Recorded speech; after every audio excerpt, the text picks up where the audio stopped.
The Junction School is one of 10 in the Newcastle area where the proposed standardisation could be put to the test at the start of next year. It involves new road markings to warn motorists of pedestrian crossings and to reinforce curbside no stopping signs. As well as this, there'll be stricter enforcement of parking laws and an education campaign to increase awareness. It will be a joint effort involving the Traffic Authority and police. The member for Charlestown, Richard Face, has been instrumental in pushing for greater road safety at schools. We don't want to have the situation where everybody's being booked. We want a situation where people understand their obligations, and I'm certain that with what we've proposed, that this can be successful in Newcastle as the pilot, and therefore we'll proceed to implementing it right throughout the whole of New South Wales.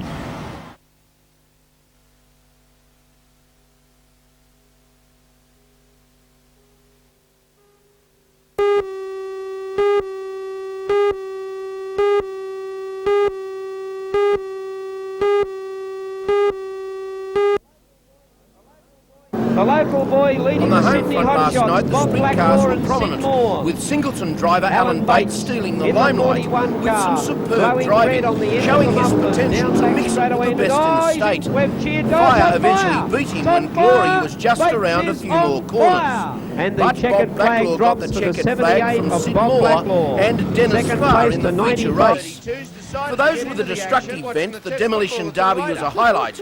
For the record, the honours went to a trio from Guandolen. They lasted longest. And he's got the hand out the window and said, oh, she's popped the radiator. He's gone. She's popped the...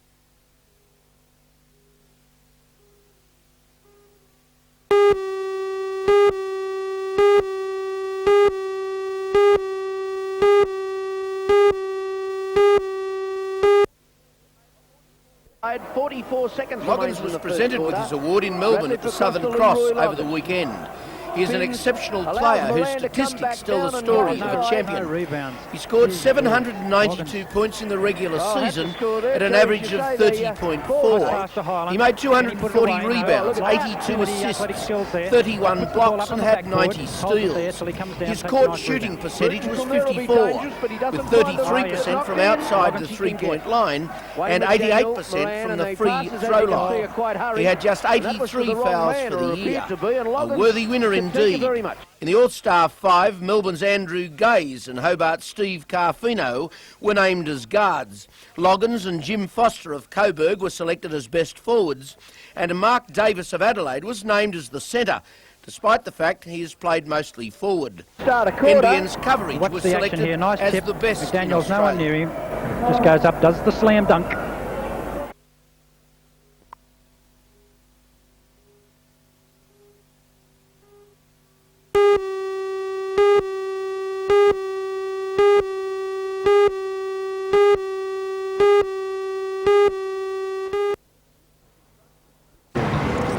The Construction and Services Division here in Newcastle is a highly specialised operation, providing high alloy piping for power stations.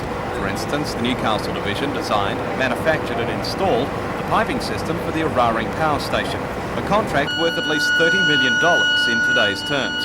The division has earned a strong reputation both here and overseas for its high standard of work in its 50-year history, and Tube Makers has invested heavily in the operation.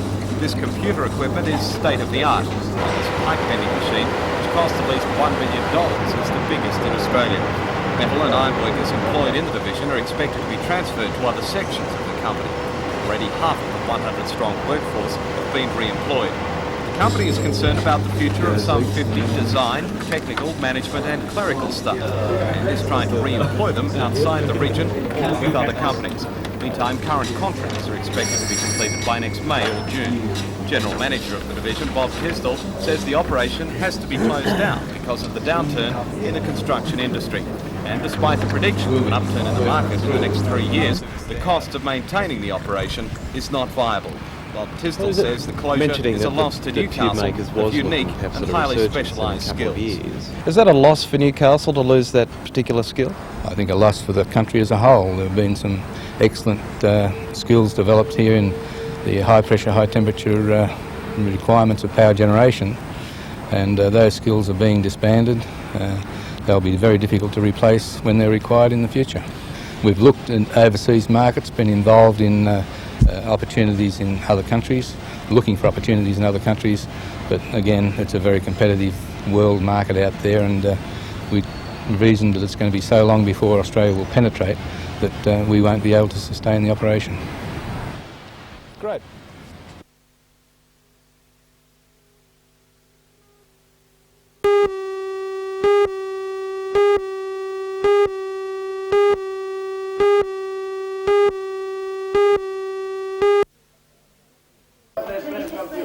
There are more than 400 patients at Morisset Hospital, and they're being supervised by doctors and volunteers. This morning, members from the Nurses Association and the Health and Research Employees Association joined forces, voting not to go back to work until their staffing demands are met. The nurses say they can no longer provide the quality care needed by the patients. They know the standards of care they want to give. They're not asking for huge equipment or anything other than other fellow nurses with skills to help them look after, in a team, clients here at the hospital. The Health and Research Employees Association includes all laundry, domestic, kitchen and outdoor workers. They've walked off the job in support of the nurses, but also in protest at their own staffing conditions. Patients are affected in regards to the outings they attend, the care they receive. Ward areas aren't being adequately cleaned because we haven't got the domestic staff available to clean all these areas, so the hygiene of the patients are actually suffering within the hospital. A meeting has been planned between the unions and the management tomorrow. Today, Director of the Administrative Services Tony Ryan said no decision can be made until the hospital's budget is handed down by the Department of Health. That's expected sometime this week. If a resolution is not found tomorrow, the strikers say they'll call on other unions, such as the Public Service Association and trade unions, to support their strike action. Both unions say they want a quick end to the long-running dispute. They say management could solve the problem tomorrow if they granted the staffing demands, but management says its hands are tied because of lack of funding. The ones in the middle of this dispute are the patients, now being cared for by volunteers who are in short supply.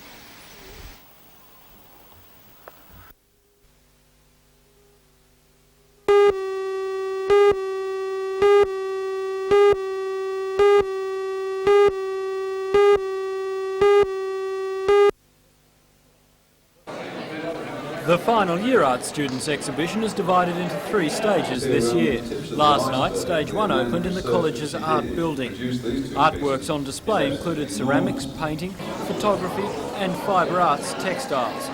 This stage features the works of students in the college's creative arts and crafts courses.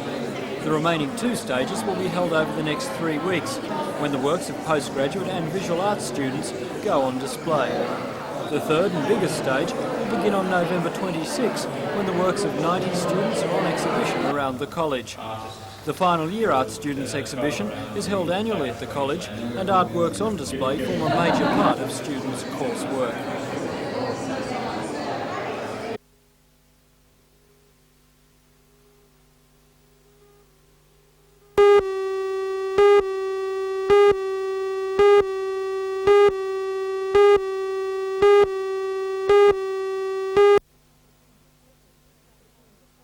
The September quarter with the same period last year provide a mixture of good and bad news for the hunter.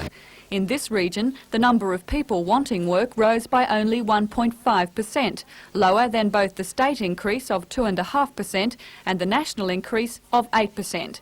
An increase of 5% was recorded on the Central Coast. However, the Department of Employment and Industrial Relations says ideally the number of people registered at CES offices should be decreasing. Its zone manager, Alan Bugwana. One would say that the hunter is certainly a depressed area economically. We're showing these increases rather than showing an increase. I'd like to see a decrease. And of course the reason why our figures are inflated there is because we've had some bulk recruitment exercises where with Coles and people like that, where you get a lot of people applying for those specific jobs, and certainly that adds to the inflation of those figures. The other side of the coin is job vacancies. What's the trend there? Normally this time of the year the vacancies are slow, but this year they're only up 1%, and that could indicate a tightening of the hunter labour market area, which isn't good.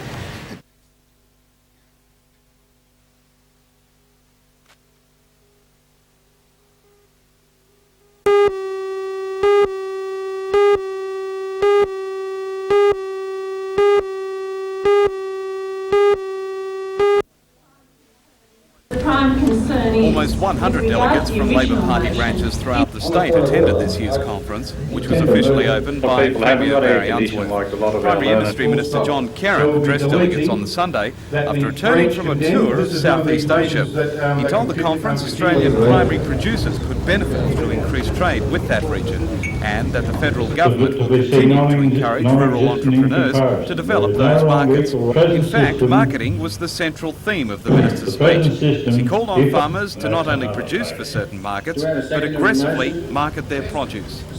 Well, we just have to do the job a lot better. We have to actually get into marketing, market what we produce rather than, produce what we market. Do both things, do it both ways, really develop markets, because, for example, just with horticultural exports, New Zealand does 6 or 7 times as good as Australia does, and that's because they've applied their efforts, they've applied their intelligence, and they've been doing better. Now we can do just as well, and we've just got to do it. So how will the federal government be encouraging farmers to market their products better? Well, we're trying to form a horticultural marketing corporation. We've got a $25 million marketing innovation fund. We've got particular funds earmarked for the beef industry and horticulture industries, so that entrepreneurs, farmers themselves, can come forward with innovative marketing plans, and we'll facilitate them either through my department or through the Department of Trade. John Kerrin's state counterpart, Jack Hallam, also stresses the importance of good marketing by farmers, and he's optimistic about the future for the rural industry, the lead which is being given by the Hunter Valley. We, over the next 5 years, have identified $700 million of export potential for things such as mohair, cashmere, fruit and vegetables, seeds. And these are new areas, and they come, of course, at a time when there are some bad problems with some of our traditional commodities. Now, the Hunter Valley, what sort of part can farmers play in that scheme? Well, they're doing a lot. The wine industry in the Hunter Valley is to be congratulated. They're very aggressive in the international market. I've seen some of the top brands here selling in London for $20 a bottle, equal to French wines, and I think that's very important for the Hunter Valley. And they're also working in the domestic market with their benchmark and classic promotions. And here, of course, you've got a good poultry industry in the Hunter and a very stable dairy industry. So the Hunter Valley is probably better off than other regions within New South Wales. Now, overseas commodity prices are on the wane, and of course towards the western part of the valley, wheat has been a substantial part of their rural economy for many years. What message are you giving to the wheat farmers? Well, wheat prices have collapsed, and they're not going to improve immediately. But the message is, we'd like them to hang in there, and to assist them, we've announced, and the Premier made reference to it today, a program to reduce the cost of rail freight by 25%. Now that will require some sacrifice, the closure of some branch lines, but we have invested heavily in rolling stock, and we want to try and contain the cost of handling wheat. So we're doing our bit to try and hold the fort until things improve for our cereal growers. And we need to keep them because the soil types are excellent, the skills are there, and when the upturn comes, we'll be in a position to take advantage of it. On that issue of diversification, the Hunter Valley is known for a lot of very diverse small land holdings. What other areas can farmers get involved with in the valley? Well, vegetables, I think. They should perhaps seek advice from our division of marketing, and there would probably be vegetables here which would have potential for export to Asia or perhaps even Europe. Great potential for fruit and vegetables in Europe. Traditional markets are being supplied from South Africa and South America. They look to Australia. We seem to be unable to supply enough quantity on a uniform basis. So if people are really seriously thinking about getting into this, they should seek advice from the Department of Agriculture. Of course, Newcastle now in a position where it's become more autonomous as a port. Is there any benefit for the farmers because of that? Oh, absolutely. We've upgraded the grain terminal here, increased its throughput quite considerably with very substantial investment. And Newcastle, of course, is the outlet for the northwest. All of the wheat grown in the northwest, the high protein wheats, really come down through the Hunter Valley and out through the port of Newcastle. And it's of growing and significant importance. And when Port Kembla comes on stream, the major ports for grain will be Newcastle and Port Kembla. You mentioned over the next 5 years $700 million identifiable as export markets. What's your personal opinion of the rural outlook in the next few years? I think we're going through really bad times for cereals. Rice, wheat, major exports are going to be in for a bad time. I'm a little concerned about the growth in our sheep numbers. They're jumped to 160 million, but wool is holding well.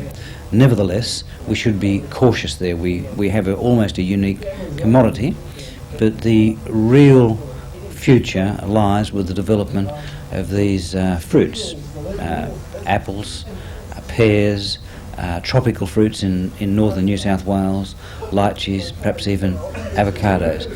That's the positive message. You're now Minister for Forests. Has the Wilderness Act legislation, the debate over that, the emotional debate, has that concerned you at all? Yeah, it does. It concerns me greatly because there's a lot of confusion and it's only a proposal. The wilderness proposals are not government policy. I mean, I object to many of the proposals in it, and our views will be taken on board when the government deals with those wilderness proposals. But we are committed to that legislation. The timber industry, say in the Barrington area, that's still a viable concern for the years to come? Yes, it is indeed. The timber industry in New South Wales is a viable industry. It employs over 30,000 people indirectly, and I'm committed to the expansion of our forests, hardwood and softwood.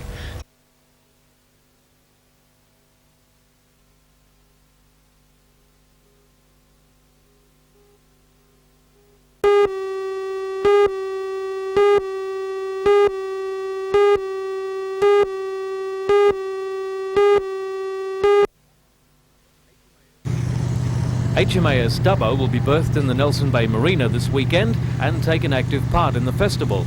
The Fremantle-class patrol boat and 21 crew members tied up this morning after a joint exercise with the Royal Volunteer Coastal Patrol. The Navy uses these craft to patrol our coastline. In particular, they protect our fishing waters and offshore oil rigs. The man in charge is Lieutenant Commander Wayne Fitness. Now based in Sydney, he grew up in Kataro. HMAS Dubbo will be open to the public on Saturday and Sunday afternoons. Just around the corner, in Neil Carroll Park, a mini showground is taking shape. Carnival rides were erected today, stalls will be set up, and the stage will become the centre of a wide variety of musical concerts to cater for everyone's taste. We've got a Port Stephens regatta on at Salamander Bay as well, in conjunction with the festival, so we're looking for in excess of 20,000 people. As well as attracting tourists to the area, the festival usually raises some money, and this year it's been decided to donate any excess funds to the Nelson Bay Polyclinic. It'll be a medical centre much needed in this area. Tonight, the Police Youth Club will be transformed into a tropical paradise for the NBN Festival Ball. Today, workers and caterers were preparing for the event, along with the man who will supply the music, Alan Ward, and his 13-man band.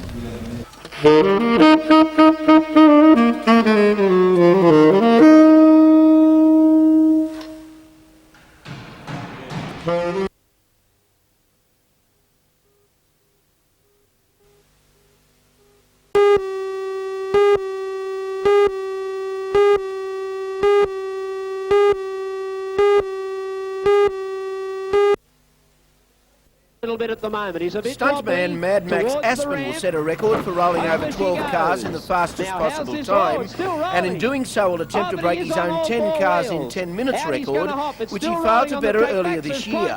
The Coca-Cola Grand National Classic will fill the biggest lineup of cars in many years, with drivers coming from Queensland and all over New South Wales. Queenslanders Alan and Denise Butcher and Mick Rowell will be hard to beat, as will Lismore's John Westlight. Local judges Pine Ryan, ability to Milford, Smith and maintain a Ranger. consistent Only to and name a steady few pace. will be keen to Alan score Butcher major seems to have places, dropped off the not only pace a to little take bit. part in the biggest purse, Now but he's also starting to to pick tempt them up selectors again. in the test And match we've selection got three countdown. cars making a little Sydney bit drivers of a freight Ron train up in Spinks and front. Walter Giles That's are Graham another two Milford, drivers Mick with Rowell strong and chances Alan in the Butcher. 50-lap Oh, classic. Mick Rowell got untidy UFOs, coming out of sprint cars, turn Formula 4. 500 Butcher's going to stock nail cars him and on hot the rods inside. Yes, will all he did. support the big Butcher program goes which up into starts at second. Rowell has 7:30 to drop at the back motor. to third. And Butcher now gets the opportunity.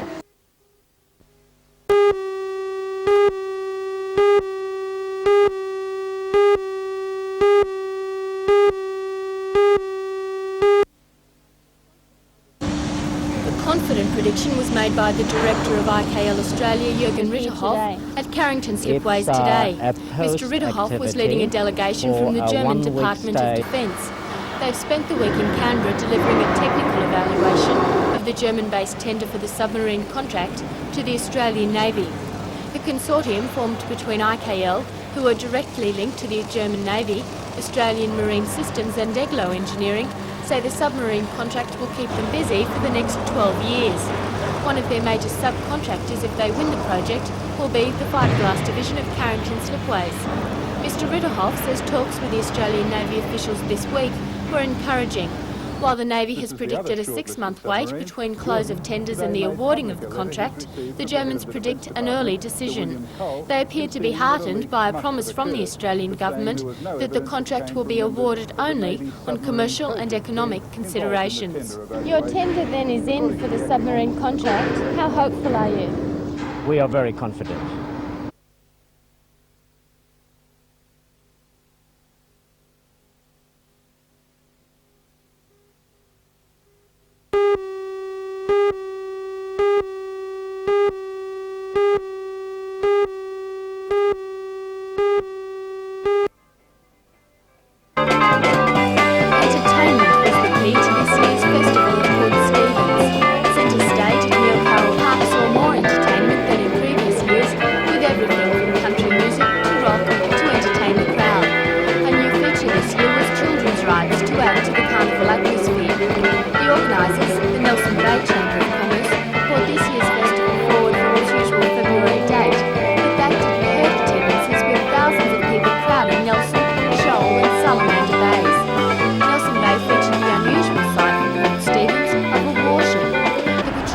HMAS Dubbo rolled out the gangplank to people wishing to learn its military secrets.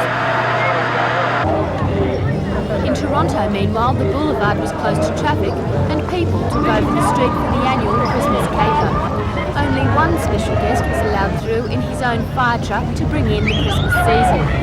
To cater for the annual present buying spree, retailers and stallholders stayed open all day, and there was plenty to interest those who were just out for a stroll. For children, Christmas is just fun, and that was the spirit they enjoyed today. The afternoon was capped off by a performance by The Kids, a talented group of young musicians. Their credits include an appearance on the Young Talent Time earlier this year at the invitation of host Johnny Young.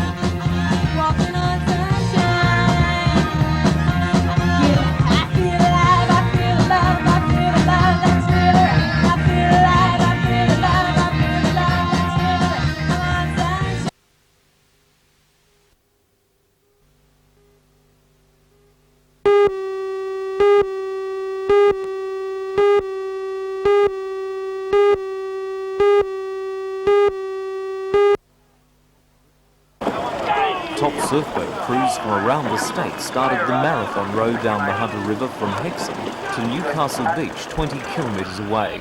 20 minutes later, some of the nation's best surf ski paddlers started their race down the river and into open water. The finish was a cliffhanger. National champion Chris Bond of the entrance, beating Manly's Oscar Chinopsky by centimetres. However, Bond lost his win on protest because he failed to negotiate a buoy in the harbour. The first boat home was the Bateman's Bay crew, well ahead of local crews Merewether and Swansea. Down the coast at Dixon Park, the jet skis were competing in the third round of the state championship. It was spectacular stuff, with current South Pacific champion Mark Nelson putting on a faultless performance, winning after leading all the way. Another Sydney rider, Paul Grenfell, was second, with Lance Turnley third.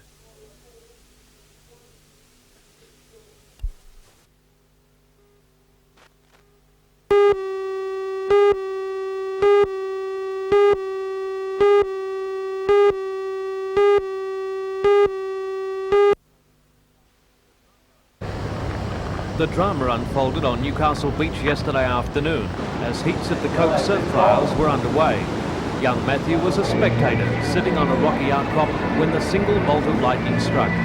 Almost immediately, expert help was on hand to try to revive the boy whose pulse had stopped. The cardiologist who was treating Matthew witnessed the accident from a hospital window and rushed to the boy's aid. Surf officials, paramedics and off-duty nurses watching the event all helped in getting Matthew's heart beating again. For most of last night, we'd like to it thank was those touch and people go. for their immediate But his mother assistance. breathed a sigh of They were relief this morning as Matthew showed early signs of improvement. Well, Matthew's much improved, and we hope that it continues that way. They're just marvellous in intensive care. It's just constant treatment all the time, and they are wonderful as well. And I'd like to take this chance to thank people who have sent their good wishes and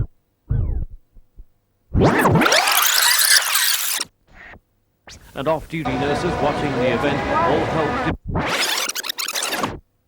witnessed the accident from a hospital window and rushed to the boy's aid. Surf officials, paramedics and off-duty nurses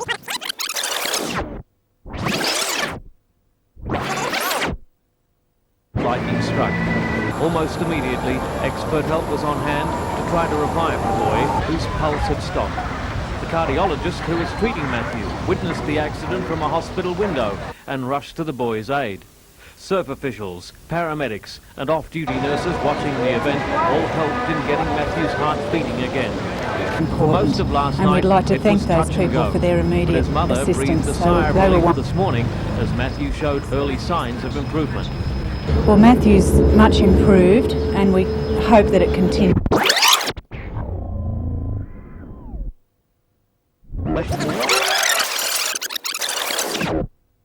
Pulse had stopped. The cardiologist who was treating Matthew witnessed the accident from a hospital window and rushed to the boy's aid. Surf officials, paramedics and off-duty nurses watching the event all helped in getting Matthew's heart beating again. For most of last We'd like to it thank was those touch and people go. for their But immediate his mother breathed assistance. a sigh of They were relief this morning as Matthew showed early signs of improvement. Well, Matthew's much improved.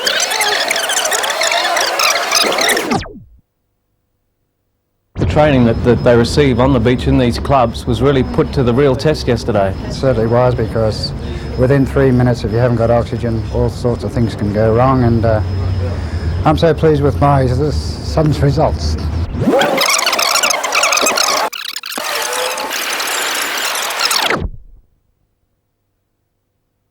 This state, and with a bad headache and just feeling tingling all over from head to toe. 20-year-old Pierre made a remarkable recovery to be back in the water today and competing. He won all three.